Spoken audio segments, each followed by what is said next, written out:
Hi everyone, I want to show you how easy it is to use HeritageQuest Online in researching your family history. First of all, we need to start out at the Koto Library Online. So go to the koto.edu homepage and then click on Library. So if you're on campus, you will select Databases on Campus, which is here on the left. If you're off campus, if you're at home doing your research, click it. And it's going to take you to a place where you'll need to log in. You'll put the last 5 digits of your student ID number, so that'll be like your login name, and then your password would be the last 4 digits of that same student ID. Remember, it's not your social security number, it's the actual student ID numbers that you'll need. Anyway, I am on campus right now, so I'm going to click Databases on Campus. And here we are. To find HeritageQuest Online, scroll down to the third row under Genealogy, and there it is, HeritageQuest Online. We'll also talk about African American Heritage Database this semester, but first we're going to start with HeritageQuest Online. Click on that, and it opens up for you. The biggest asset to HeritageQuest Online is its census records. You have a lot of census records here, and to show you how easy it is to use, I want to research one of my family members. My grandmother, I believe she was born in 1920, and the census records here's one for 1920. Of course, you know, the census records are recorded every 10 years, so you have them by decades. So if my grandmother was born in 1920, I have no idea of knowing when the census records were recorded that year. So just to make sure I include her, I'm going to search the actually 1930 records to make sure that I can find her in them. So I'm going to click on 1930, and here's a little search form. So my grandmother's name was Vanjie. I'll put that in. Her last name, her maiden name, was Shepherd. And since I'm looking for her when she was a young girl, that's obviously the name I want to use. So I can fill in some other information here. I could fill in her birth year, but since I'm not really sure about it, I'm going to leave that blank. I do know she was born in Clark County, Arkansas. Now, if you don't know someone's birth, if you know where they lived, you can obviously enter that in this second blank section, or any event. Maybe they were married or died in or whatever. You can enter more information. However, I'm doing a broad search, so the less information I enter, the more opportunity I'll have to find this information. I could enter her parents' and siblings' names, but I'm not going to do that either, just to show you just how easy it is to find some information. So here I have first name, last name, and a very broad location. Click search. And as luck would have it, the very first person who comes up is my grandmother. So let's click on that. We can read the information here. So I see that actually she was born in 1915. So if I had done the 1920 search, she would have shown up as a 5-year-old. But in this case, she is showing up as a 15-year-old. Where did I see that? It's here somewhere. Okay.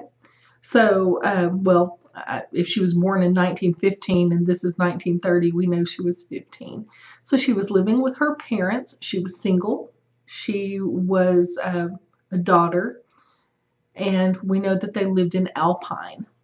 So here's a map of the home area, and this shows a very, very general area.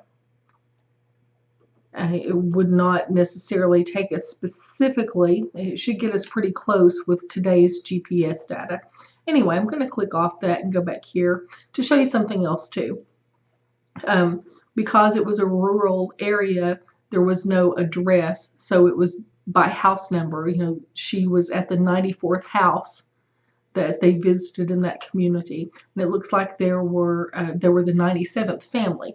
So apparently there were a couple of families living in one house throughout that community. Anyway, So we go down here and we can see the members of her household. Generally speaking, if you're looking up someone who is a child, the first couple of names at the top will be their legal guardians, if not their parents. So we can see here Leonard Shepard was her father, Dora Shepard was her mother, and then here's Vanjie, age 15. There's where I knew I'd seen that age somewhere. So she was 15 years old, the oldest of her siblings, and we see the other names of her siblings here. Now here, baby Shepard and 0 years old. So that basically just means that he was an infant. He had not yet turned a year old. They did not get into, 4 months, 3 days or anything like that. If he was not a year old, he was counted as 0. But that doesn't mean he didn't exist. It doesn't mean he died. It just means that he was not yet a year old and they measured in years.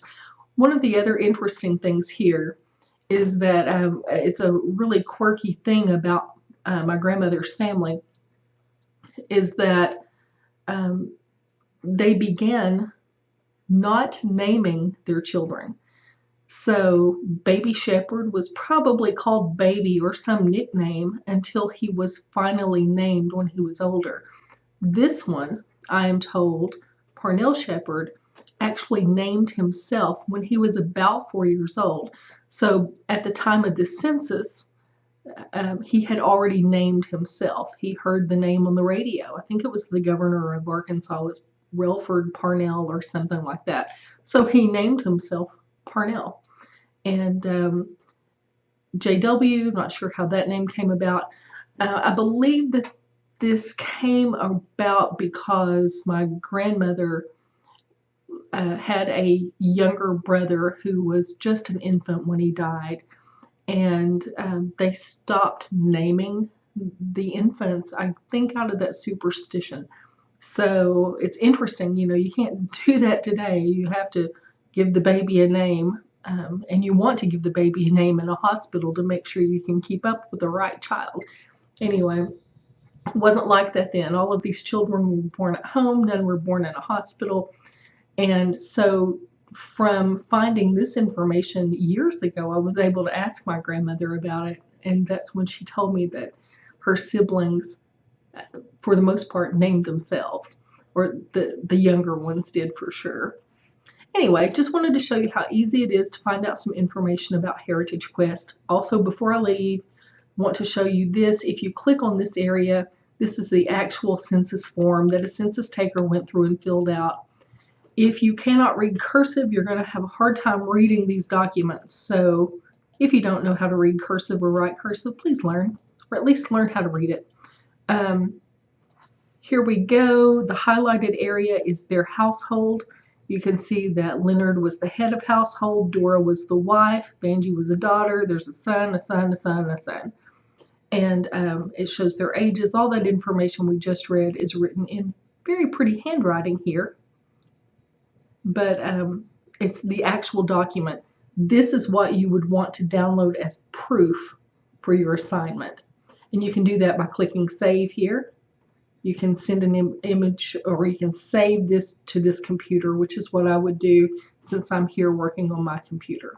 All right, but I'm not going to save that now. Anyway, just wanted to show you that, how easy it is to find people using census records on HeritageQuest through our library database.